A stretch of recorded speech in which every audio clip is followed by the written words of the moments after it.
In this video, I'm sharing some ideas for practicing a daily silence with the children.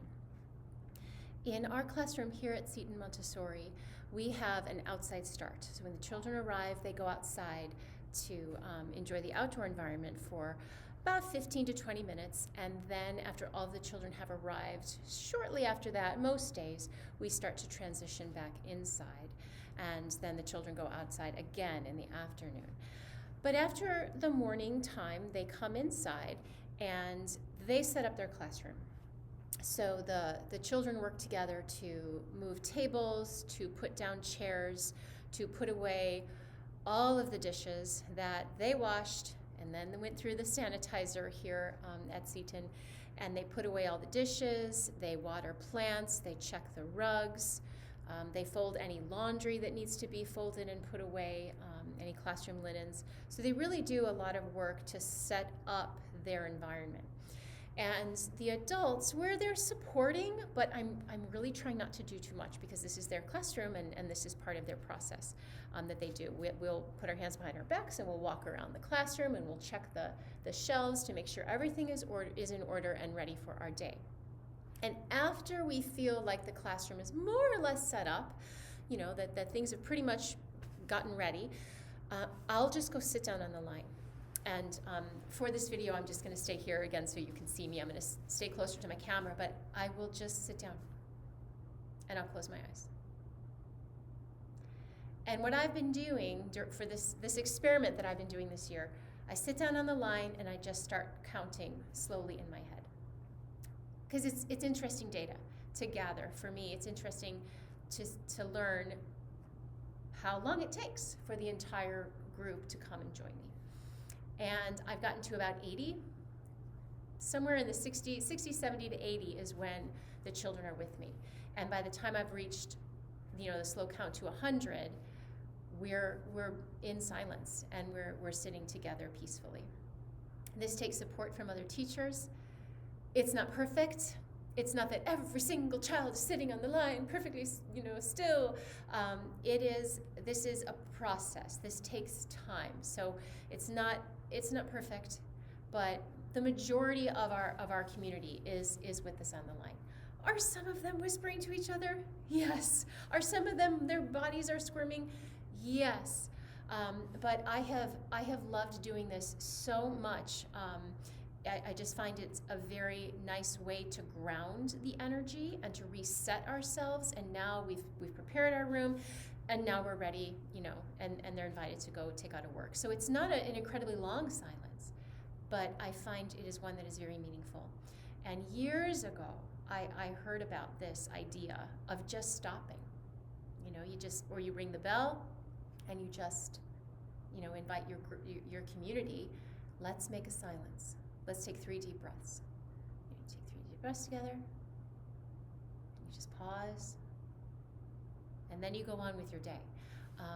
And I'm finding it to be really, really beneficial for the community as a whole. So that's how we start our day. We also practice, I suppose you could call it the official silence or another silence after our movement line. So we have our morning work period, and then we ring the bell, stop, look, and listen. It's time to put your work away, wash your hands, and come to the line. And then we come to the line. We typically start with traveling on the movement line, standing and moving, sitting down and moving, and then we go into that cool down phase where we're sitting but we're moving less and less, and that's more of that cool down, and then we practice a daily silence. There's some things that you can do that you can add to your silence experience. So for today, I'm going to share a Hoberman sphere, and this is my friend and colleague Casper has kindly shared their Hoberman sphere with us today. And I will not take the time to talk exactly about all the science and what this is, but do conduct some research because it is a fascinating device.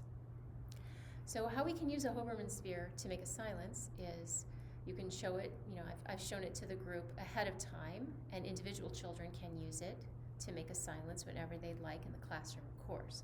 But as a group community, we'd be sitting on the line and I'd say, today we're going to be using this Hoberman sphere to help our breathing. So when the sphere expands, we're going to take a deep breath in, and then we're going to exhale slowly as the sphere becomes small again.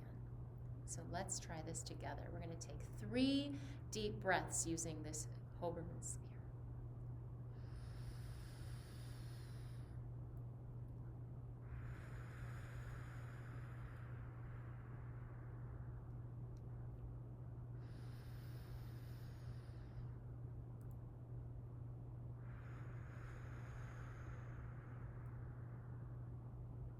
Nice. One more time.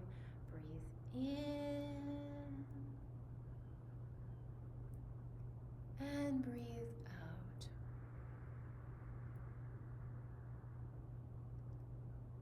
Oh, thank you. Let's make silence.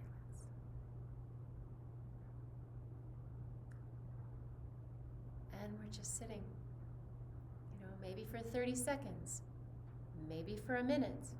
We have different sand timers here at Seton, and we'll use different sand timers to make a silence. Have support from other adults. That's really key, so that you're not having to break the silence all the time. Of course, sometimes they need support. Absolutely. And that is okay. The silence doesn't have to be perfect. I really don't think it's going to be. However anyone would define a perfect silence. What matters is that we're inviting the children to this daily peaceful experience. And it can feel wonderful for you as well. I hope it does. I hope that as you practice silence more and more, you find the benefits of making a gentle peace at least twice a day. I mean, what a wonderful thing. So I hope you enjoy making a silence with your classroom. Thank you.